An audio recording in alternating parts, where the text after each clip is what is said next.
Party కోసం పనిచేసే కార్యకర్తలకే నాయకత్వ అవకాశాలు కల్పించాలనే లక్ష్యంతో జనసేన పార్టీ కొత్త నాయకత్వ ఎంపిక ప్రక్రియకు శ్రీకారం చుట్టింది.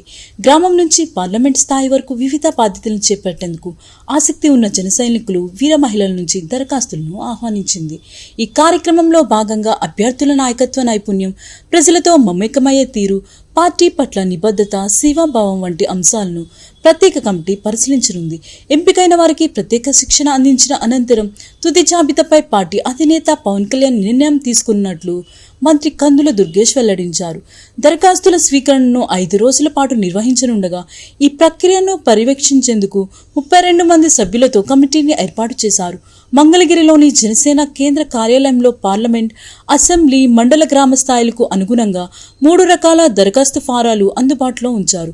అభ్యర్థులు తమ ఆసక్తి, అర్హతలకు అనుగుణంగా దరఖాస్తు చేసుకోవచ్చు. పార్టీలో నాయకత్వంపై నుంచి కేటాయించే విధానానికి భిన్నంగా క్షేత్రస్థాయిలో పనిచేసిన కార్యకర్తలకే అవకాశాలు కల్పించాలనే ఉద్దేశంతో ఈ కార్యక్రమాన్ని చేపట్టినట్లు పార్టీ వర్గాలు చెబుతున్నాయి.